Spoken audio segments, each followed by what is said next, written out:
দুঃখ কষ্ট এগুলো তো জীবনের এক একটা পার্ট। তাহলে এগুলো নিয়ে কেন আমরা এত মাথা ঘামাই, কেন আমরা এগুলো নিয়ে এত কষ্ট পাই?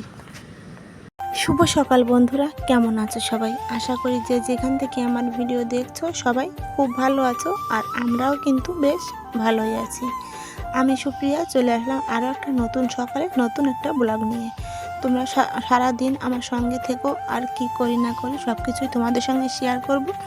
আশা করি তোমাদের একটু হলেও ভালো লাগবে, আর তোমাদের কাছে অনুরোধ রইল ভিডিওটি স্কিপ না করে দেখার।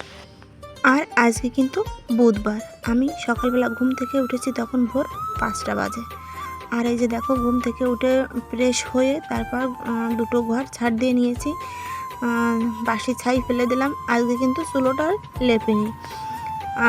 তারপর তাড়াহুড়ো করে এই যে সবজি কাটতে বসে পড়েছি। কাটলাম ঘট কচু।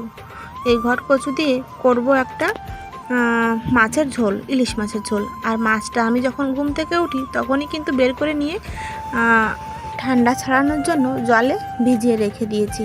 এই যে সবজিগুলো কেটে আমি লাউ ভাজি করব, আর করব ঘট কচু দিয়ে একটা তরকারি। লাউ ভাজিটা আর কচুটা আমি সেদ্ধ বসিয়ে দিয়ে তারপর মাছটাও কিন্তু কেটে নেব। এই যে দেখো, তোমাদের সঙ্গে কথা বলতে বলতে সবজি কিন্তু আমার কাটা কমপ্লিট। এই যে দেখো, কচু সেদ্ধ বসিয়েছি, আর এই সাইডে লাউ ভাজিটাও বসিয়ে দিয়েছি। 7টার আগেই কিন্তু আমার ভাত হওয়া চাই, এই জন্য তাড়াহুড়ো করে রান্নাও বসিয়ে দিয়েছি। আর এদিকে দেখো, এই যে 3টে মাছ বের করে নিয়েছি, 3টে মাছই কেটে নেব। কয়েক পিস রান্না করব আর কয়েক পিস বিকালের জন্য রেখে দেব। আর এই যে দেখো, লাউ ভাজি করে নিয়েছি, রান্নাবান্নাও কিন্তু কমপ্লিট হয়ে গেছে। এই যে ইলিশ মাছ দিয়ে ঘট কচুর দিয়ে একটা তরকারিটা না খেতে খুব সুন্দর হয়েছিল। আর ইলিশ মাছ দিয়ে তুমি যেটাই রান্না করো সেটাই খুব সুন্দর হয়, তাই না? তারপর দেখো, হাজব্যান্ড খেয়ে কাজে চলে গেল। আর ওই যে থালা ভাত দিয়েছি, সব কয়টা ভাত কিন্তু ও খায়নি, কিছু ভাত রেখে গেছে। তাই ভাবলাম প্রচুর কাজ আছে আজকে, ওই থালাই যে ভাত ছিল সেই ভাতটাই আমি খেয়ে নিলাম। একটু তরকারি নিলাম, আর রাত্রের ডাল ছিল শুকিয়ে রেখেছি, সেই ডালটা দিয়ে খেয়ে নিলাম ভাত। অল্প কয়েকটা ভাত খেয়ে নিলাম, তারপর কাজে লেগে পড়বো। চলো, সব কিছুই তোমাদের সঙ্গে একটু একটু করে শেয়ার করব, তোমরা দেখতে থাকো। আশা করি তোমাদের একটু হলেও ভিডিওটা ভালো লাগবে। দুঃখ কষ্ট তো জীবনের এক একটা পার্ট। তাহলে আমরা কেন এগুলো নিয়ে এত মাথা ঘামাই, এত চিন্তা করি বলো তো? তুমি যদি ভালো হও তাহলে অবশ্যই তোমার সঙ্গেও ভালো হবে। বন্ধুরা, এই কথাটা কি ঠিক? না বন্ধুরা, এই কথা কিন্তু আমার কাছে একদমই ঠিক মনে হয় না। এটা শুধু একটা কথার কথা। তোমরা দেখবে বন্ধুরা, যত ভালো মানুষ আছে তাদের সঙ্গেই কিন্তু সব থেকে খারাপ জিনিসটাই ঘটে যায়। আমি দেখেছি, আমার বহু দেখা আছে, যে ভালো কাজ করে তার সঙ্গে কিন্তু বেশি খারাপটাই ঘটে যায়। তাই আমি এই কথাটা একদমই বিশ্বাস করা আস্তে আস্তে ছেড়ে দিয়েছি।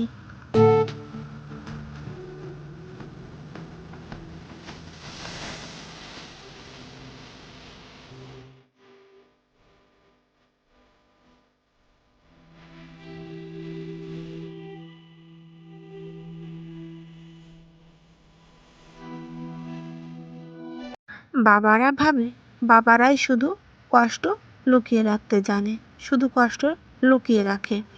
আর মায়েরা ভাবে মায়েরাই শুধু কষ্ট লুকিয়ে রাখে। কিন্তু মা বাবারা এটা জানে না যে কোনো কোনো সন্তানরাও কিন্তু অনেক কষ্ট বুকে চেপে রাখে, শুধু মা বাবার মুখের দিকে তাকিয়ে। তারা সব কিছু মুখ বুজে সহ্য করে নেয়, শুধু মা বাবার মুখের দিকে তাকিয়ে।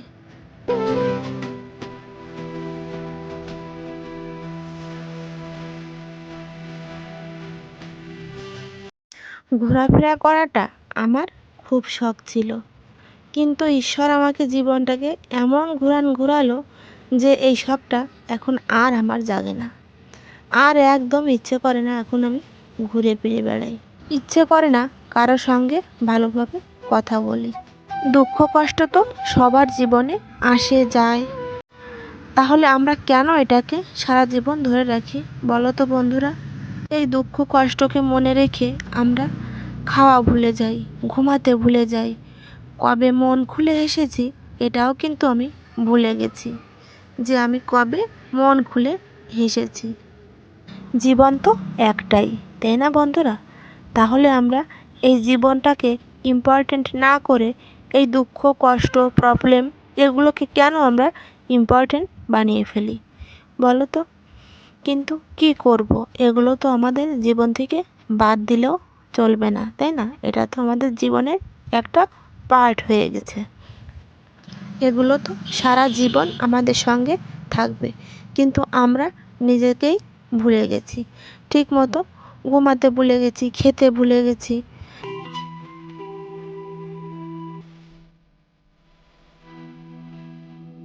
জীবন তো একটাই, তাই না বন্ধুরা? তাহলে আমরা কেন পারি না মন খুলে বাঁচতে? দুঃখ কষ্টকেই আঁকড়ে ধরে আমরা বেঁচে থাকি। যেটা হবার সেটা তো হয়েই গেছে, তাহলে আমরা কেন এইটাকে চিন্তা করে করে নিজের জীবনটাকে শেষ করে দিই? কেন তাহলে এসব ব্যাপারে ভেবে ভেবে জীবনটাকে নষ্ট করছি? কেন আমরা সুখে থাকতে পারি না?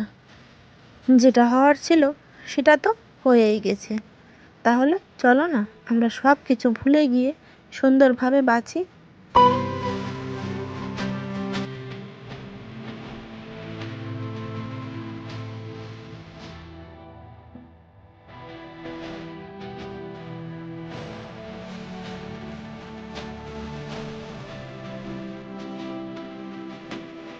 সুন্দরভাবে বাঁচবো, মন খুলে হাসবো, এই কথাটা বলাটা যতটা সহজ, করাটা কিন্তু এতটাও সহজ নয়, তাই না বন্ধুরা? এটা কিন্তু আমি আমার নিজের জীবন দিয়েই বুঝেছি। অনেক দুঃখ কষ্ট কিন্তু আমার জীবনেও আছে, তারপরেও সব কিছু চেপে রেখে আমি কিন্তু সংসারের কাজকর্মগুলো হাসি মুখে করে যাচ্ছি। কী করব বলো? এগুলো তো করতেই হবে। আমার দুঃখ কষ্টগুলো তো আমার মনের ভিতরেই থাকে, আমার অন্তরেই থাকে।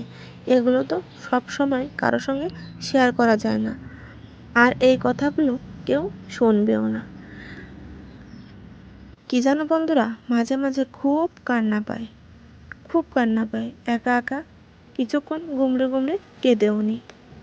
যাই হোক বন্ধুরা, অনেক কথা তোমাদের সঙ্গে শেয়ার করলাম। এই যে দেখো, অনেক কাজ করে নিয়েছি, প্রচুর কাজ ছিল, সেগুলো করে নিয়েছি। এখন এই জামা কাপড়গুলো নিয়ে চলে আসলাম কলপাড়ে। 2 দিনের জামা কাপড় জমানো রয়েছে, এগুলো সব আজকে কেচে ধুয়ে মেলে দেবো, আর আর তারপর স্নান করে নেব। আর হ্যাঁ, এখনও যারা আমার ভিডিওতে আছো, ধৈর্য ধরে আমার ভিডিও দেখছো, তাদের জানাই অসংখ্য ধন্যবাদ। তোমরা এইভাবেই আমাকে একটু সাপোর্ট করো, যাতে তোমাদের ভালোবাসায় আমি একটু এগিয়ে যেতে পারি। এই যে দেখো, জামা কাপড়গুলো কিন্তু আমি কেচে ধুয়ে মেলেও দিয়েছি। এই দেখো, সব জামা কাপড়গুলো কিন্তু এই যে বাইরে দিয়ে দিয়েছি। কিন্তু কি হয়েছে জানো, মেলে দেওয়ার পর রোদ্দুরটাও কোথায় যেন হারিয়ে গেছে। কী আর করবো, সারা দিন এখানে মেলে দিয়ে রেখেছিলাম, তাও কিন্তু ভালো শুকায়নি আর কি। আর তারপর দেখো, ওই যে চলে আসলাম একদম সন্ধ্যাবেলা। এই যে রাত্রে রান্না জোগাড় করছি, করব ইলিশ ভাপা আর করব পেঁপে ভাজি। এই দুটো রান্নাই কিন্তু করব। জিরা বাটা আর সর্ষে বাটা দিয়ে কাঁচা তেল দিয়েই কিন্তু মেখে নিয়েছি। তারপর কৌটার মুখটা আটকে দিয়ে কড়াইতে দিয়ে তারপর চাল দেবো। আর এই যে পেঁপে ভাজিটাও করে নিচ্ছি। এই দুটো রান্নাই হবে, আর দুধ তো আছেই।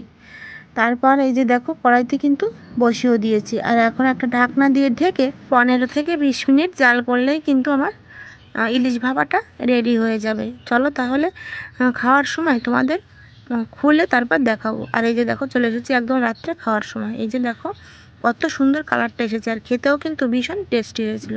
তাহলে আজকের ভিডিওটা এখানে শেষ করছি, দেখা হবে তোমাদের সঙ্গে নতুন একটা ভিডিও নিয়ে নতুন একটা সকালে। ততক্ষণে তোমরা সুস্থ থেকো, ভালো থেকো, টাটা।